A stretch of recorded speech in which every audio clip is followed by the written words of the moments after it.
And thanks for watching Public Affairs on Peach. Today we're talking about DACA and other immigration issues. For this segment, we have guest Charles Cook.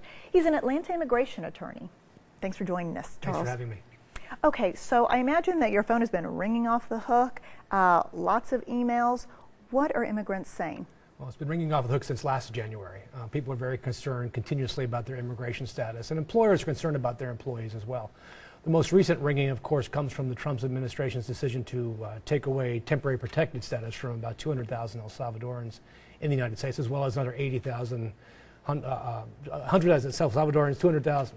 Okay, I got those numbers. There are so many, 200,000 El Salvador. The bottom line, there's a lot of people. There's a lot of people, but I just read that they are reopening registration. So, well, the way you terminate a temporary protected status program is to give 18 final months of that status. So I know it sounds weird, but immigration law is simply weird. So they'll get 18 more months in which they'll have a work permit and temporary status, but then they're supposed to make plans to leave at that point. So basically, President Trump's goal is to end permanent and temporary status. For these specific people. There are still other countries that have TPS.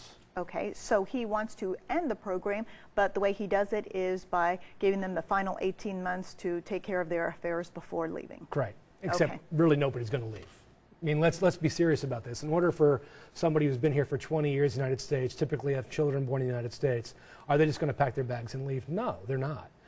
So if you want to make them leave, you have to put them into deportation proceedings.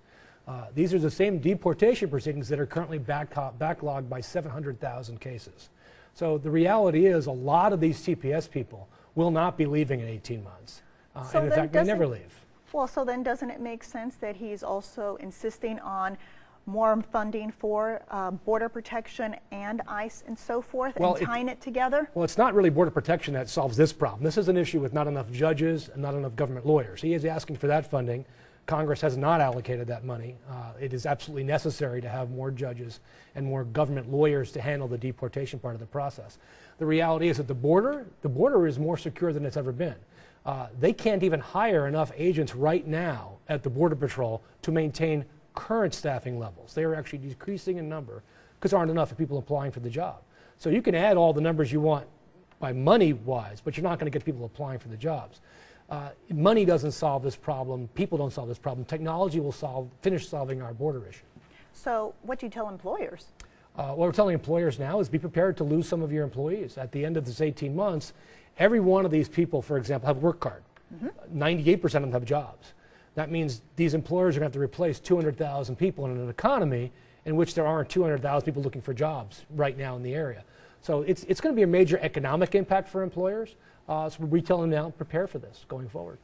I feel like this hasn't been talked about. Nobody's talked about this. I mean, today the numbers come out and they say unemployment numbers are as low as they've been in 45 years. Okay, let's take out 800,000 dreamers who have work permits. Let's take out 200,000 TPS people who have work permits. That's 1 million people that have jobs.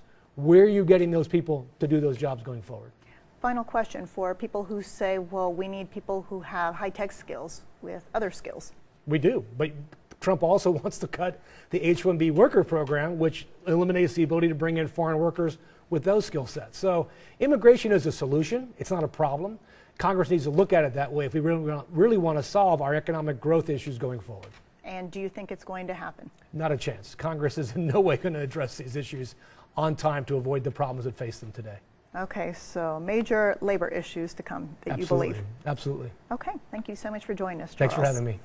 All right, and stay with us. We have much more coming straight ahead.